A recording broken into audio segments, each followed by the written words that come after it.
Hello, and thank you for joining me. You're here with Data Science Teacher Brandyn, and we're going to be discussing the bagging ensemble method. Today we're looking at a classification, so bagging ensemble, bagging classifier ensemble. Okay.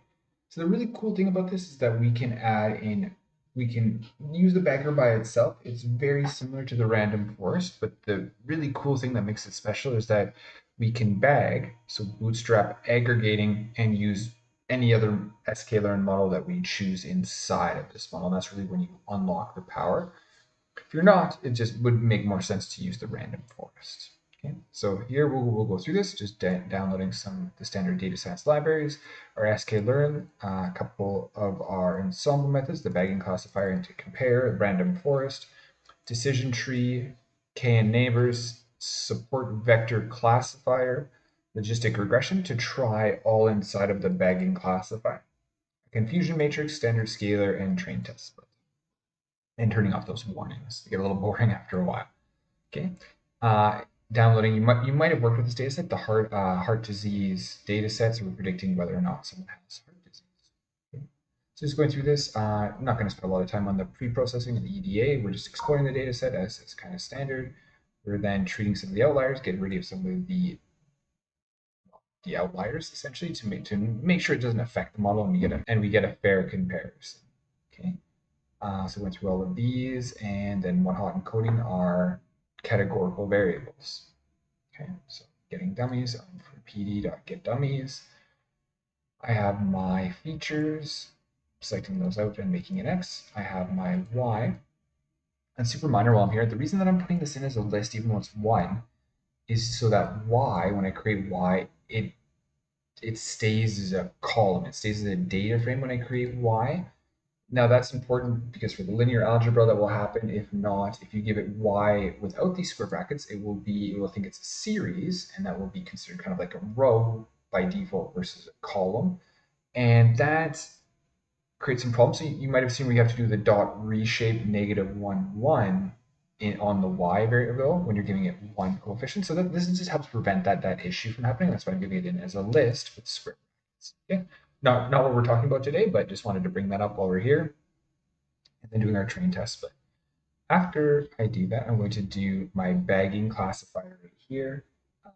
So what I'm doing, the bagging classifier is basically by default, it's using the decision tree classifier inside of it. So bagging classifier, the big difference is that the random forest has at every individual node in the decision tree, it kind of does another random resampling and deciding on the split. So technically a random forest versus a bagging classifier with a decision tree, a random forest has more randomness inside of it. Although, and that randomness actually does work really well. It makes sure that each individual decision tree is as different from each other as possible. So you'll see here when we do the comparison, it works well. So we're just going to look at the standard version of the bagging classifier and 50 estimators, bootstrap equals true. I think this is important because you study bootstrap resampling it all. It's very important to make sure that our trees are as different as possible. Every one of our individual models inside of the bagging classifier is as different as possible.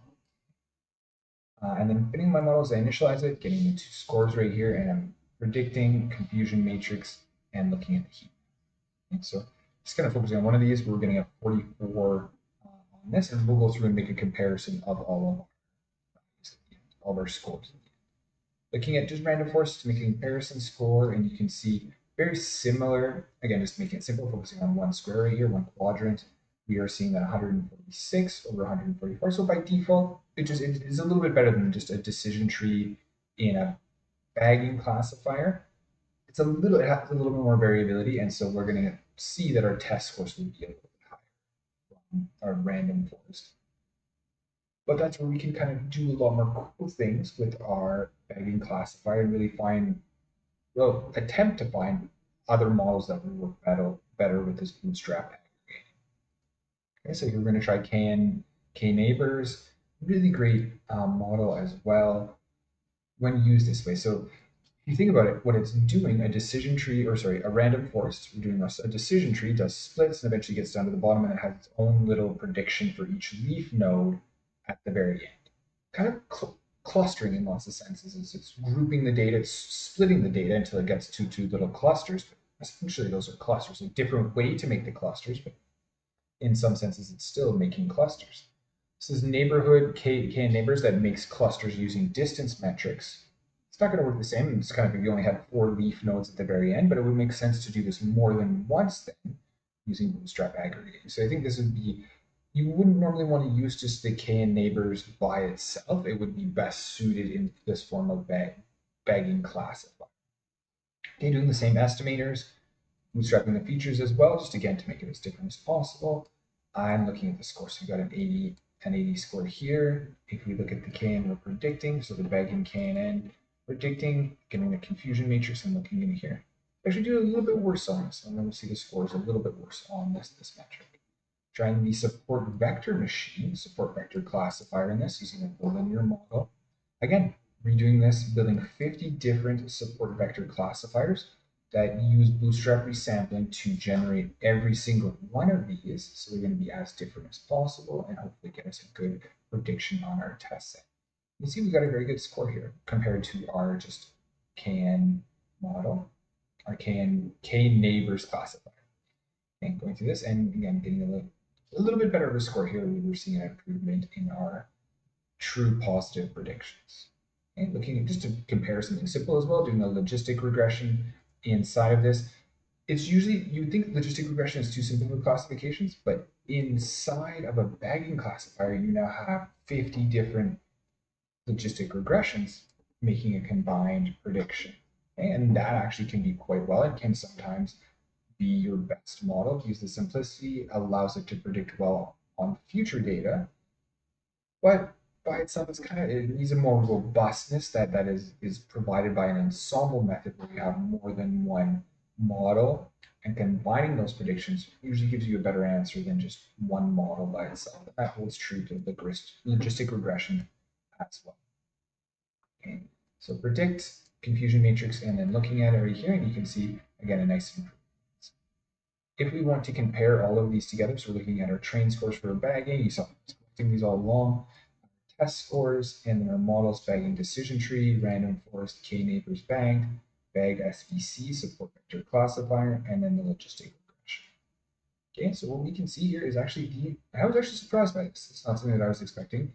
It can happen, certainly can happen, is that logistic regression was your best model. And that's why it's always good to try a simple model and more complex ones. I have a feeling that there would be something that I could do to play around with the data, manipulate this data to improve. This is now my baseline, and I think I should be able to beat logistic regression with a support vector classifier, random forest, even the K neighbors. I feel that I should be. It might not be this situation in this case, but now I have a baseline and I can start working towards to try and beat that. Or maybe this situation, this simple model is the best. The simple model inside of an ensemble method is the best, right? So still getting the power of ensemble methods and getting the benefit of a simple model that can often be good at predicting on unseen data because it hasn't mapped, it hasn't had the opportunity, it's not possible that it could map the randomness that we're trying to prevent in this train test. Okay? So thank you very much for joining me today, and I will see you next time.